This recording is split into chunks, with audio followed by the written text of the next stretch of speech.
성령에 대해서 나누도록 하겠습니다. 사실 저는 이제 신학교에서 그 성부, 성자, 성령, 삼위일체에 대해서 배웠지만요. 지금 다시 그 삼위일체를 설명하라고 하면 솔직하게 말씀드리자면 못하겠어요. 안다고 하지만 잘 모릅니다. 성부, 성자, 성령님께서 같이 계신다고 하는데 또 성경에 보니까 또 따로 일하시는 것 같아요. 그러면서 또 같이 계시고 하나라고 말씀하고 계십니다. 잘 설명은 못하지만 분명한 것은 성경에 성령님께서 하나님께서 그 성령을 우리에게 주신다고 약속하셨습니다. 우리 마태복음 24장 49절 사도행전 같이 한번 읽어보도록 하겠습니다. 시작. 내 아버지께서 약속하신 것을 너희에게 보낸다. 그러므로 너희는 높은 곳에서 오는 능력을 입을 때까지 이 상에 머물러라. 너희는 예루살렘을 떠나지 말고 내게 들은 아버지의 약속을 기다려라. 요한은 물로 세례를 주었으나 여러나니. 그렇습니다. 하나님께서는 우리에게 성령을 주신다고 약속하셨고요. 성령을 통해서 일하신다고 약속을 해주셨습니다. 예수님께서 죽고 부활하시고 다시 하늘로 올라가신 이후에 그 성령의 역할에 대해서 한번 보도록 하겠는데요. 그 성령님은요, 바람, 공기, 호흡과 같은 거예요. 우리가 눈에 보이지 않지만 바로 이곳에 있는, 눈에 보이지 않지만 그것이 없으면 살 수 없는 성령님은 바로 이런 것입니다. 예수님의 사역하실 때는요, 그곳에 있는 사람들, 곧 예수님이 옷자락을 만진 그 사람이 낫게 되었습니다. 지붕을 뚫고 온 그 사람들이 병을 치유받게 되었습니다.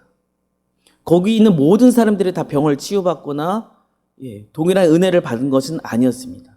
하지만 성령님은요, 여러분 잘 아시는 것처럼 마가의 다락방에 있었을 때 성령님은 그 각 사람에게 동일하게 임재하셨습니다. 그 공간을 넘어서, 시간을 넘어서 성령님은 원하시는 그곳 가운데 임하게 되었습니다. 그리고 성령님은요, 도장을 찍는 것처럼 우리가 하나님의 자녀이라는 것을 확신을 갖게 해주시는 분이십니다. 그리고 성령님을 통하여서 우리는 성령의 인도함을 받을 수 있게 되어집니다. 이렇게 하면 좋을 것 같은데 이렇게 하면 안 될까?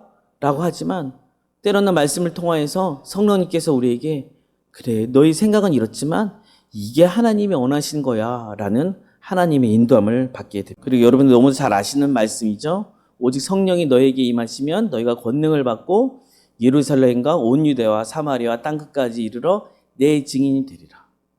이거는 단순히 어떤 물리적인 공간의 개념을 넘어서요, 우리의 생각의 한계도 뛰어넘게 해주십니다.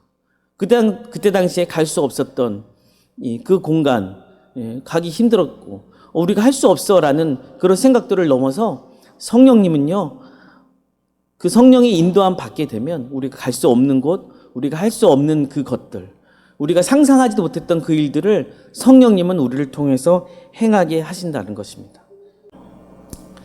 성령 충만은 무엇일까요? 성령은요, 하나님의 영, 하나님의 그 마음을 잘 알게 하시는 분이시라는 것입니다. 고린도 2장 11절 한번 읽어보겠습니다. 하나님의 영이 아니고서는 아무도 하나님의 생각을 깨닫지 못하게 합니다. 성령님께서 우리가 하나님의 마음을 알 수 있도록 우리를 인도해 주신다는 것입니다. 왜냐하면 성령은 하나님의 마음을 너무나도 잘 알고 계신 분이시기 때문입니다. 이 밑에 한번 읽어보겠습니다. 에베소서 말씀 읽어보도록 하겠습니다. 술 취하지 마십시오. 거기에는 성령의 충만을 받으십시오. 우리가 어떤 술에 취해 본 적이 있지만, 술에 취하면 그 술김이 하는 것들이 있습니다. 하지만 술에 취하는 것이 아니라 성령에 취하면 우리는 당연히 성령이 원하시는 일을 하게 됩니다. 사실 취한다는 말이 좀 웃기긴 하지만요, 어떻게 보면 일종의 습관인 것입니다. 성령님과 함께 한다면 늘 우리가 그 성령의 역할에 대해서, 성령이 우리에게 주시는 것들에 대해서 몸으로 하게 된다는 거죠. 어떤 인위적인 생각이 아니라 이걸 내가 해야지, 이게 성령이 원하는 것인가, 하나님이 원하시는 것인가, 내 생각인가, 그것에서 따로따로 구분을 받는 것이 아니라 습관적으로 성령님이 원하는 그 일들을 행할 수 있는 것입니다. 마치 제 얘기를 해보도록 하겠습니다. 마치 제가 일하는 저희 가게의 주방에 들어가면 자연스럽게 이거 머릿속으로 이건 내가 이렇게 하고 저건 저렇게 하고 저건 이렇게 하고 그런 것이 아니라 아주 자연스럽게 손을 거두고 설거지부터 하는 겁니다. 그러면서 다른 일을 하는 거죠. 저뿐만 아니라 저희 직원들도요. 잠깐 커피 마시러 놀러 왔다가 그 다음에 주방에 들어오면 아무렇지도 않게 그 일을 하고 있어요. 그러면서 우리 일상의 이야기를 하는 것입니다. 성령의 충만함도 이런 것들이죠. 늘 우리 일상에 살면서 하나님의 그 도우심과 하나님의 말씀하시는 것들을 우리가 누리면서 느끼면서 우리 일상을 살아내는 것입니다. 이것이 성령 충만이라고 생각합니다. 성령의 열매는 무엇일까요? 여러분 너무나도 잘 알고 계시죠? 성령의 9가지 열매예요. 이것도 마찬가지입니다. 이것이 내가 성령의 열매를 맺어야지, 성령의 사랑을 심어야지, 평안을 심어야지라는 것이 아니라 성령님과 우리가 함께하면 성령님이 우리에게 주어지는 당연한 열매인 것이죠. 여러분들 묵상을 하면서 더 잘 알고 계시겠지만 천국은 마치 겨자 나무가 풍성해져서 그곳에 많은 새들이 와서 같이 노는 것이라고 표현하고 있었습니다. 그렇습니다. 우리의 삶 가운데 성령의 열매들이 일어나면 우리를 삶을 통하여서 많은 사람들이 우리를 통하여서 평화를 누리고요. 안식을 누리게 됩니다. 이것은 자연스럽게 일어나는 것이죠. 내가 성령의 열매를 위해서 내가 정말 열심히 살아야 돼라는 것이 아니라 성령님과 교제를 하게 되면 그런 것들이 자연스럽게 일어나는, 성령의 열매가 일어나지 않는다면 성령 충만하지 않는 것이죠. 성령의 열매가 없으면서도 내가 방언을 한다, 내가 치유의 은사에 있다가 라고 하는 것은 어떻게 보면 일종의 거짓말인 것입니다. 그렇기 때문에 저희가 하나님 앞에서 때로는 힘들어합니다. 하나님 앞에서 고민합니다. 하나님 앞에서 몸부림칩니다. 왜냐하면 내 안에 하나님이 주시는, 그 성령님이 주시는 하나님의 마음을 앞에서 거짓말할 수 없기 때문입니다. 사람들 앞에서 내가 방언을 말하고 치유를 한다 하지만 내 안에 있는 그 정직한 성령님이 하나님 앞에서 거짓말을 할 수 없게끔 하시기 때문입니다. 그래서 저희는 하나님 앞에서 우리의 마음을 다 드러내야 하는 것입니다. 이것이 성령의 충만함을 받은 사람들의 고뇌와 힘들어하는 모습이죠. 그럼에도 불구하고 이런 모습 그대로 하나님 앞에 나아갈 때 하나님은 우리의 마음을 아시고 다시 하나님의 모습, 형상으로 회복하게 하는 것입니다. 그 전에 있을 때의 교회였습니다.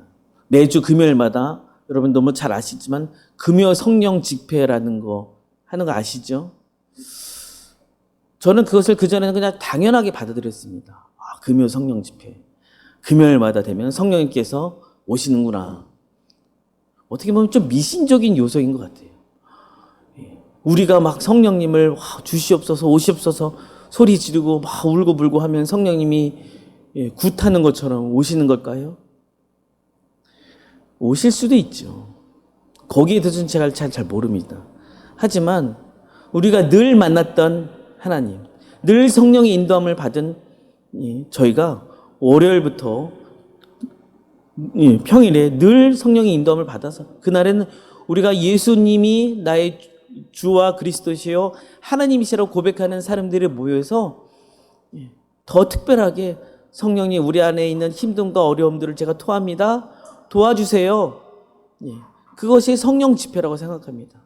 일주일에 세상에서 그냥 그렇게 놀다가 일주일에 한번 와서 내가 성령 주시옵소서 하고 나서 거기서 뭐 방언 받았다, 치유를 받았다 하는 것이 성령이 충만함이 아니라 우리의 늘 일상 가운데 일어나는 것이 성령 충만이라고 생각이 듭니다. 제가 밑줄 그은 데를 읽을 테니 밑에 구절 읽어주세요. 인격자이신 성령님은 하나님의 마음을 아시는 분이십니다.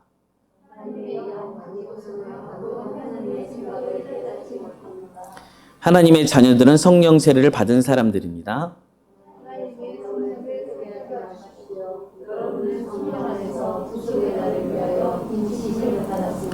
하나님의 자녀들은 성령 충만을 받아야 합니다.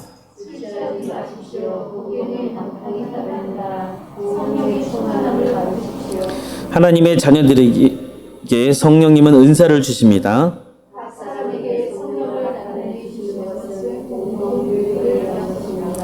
하나님의 자녀들은 성령의 열매를 맺어야 합니다. 성령의 열매는 사랑과 기쁨과 화평과 오래 참음과 자비와 착함과 성실과 온유와 절제입니다. 네,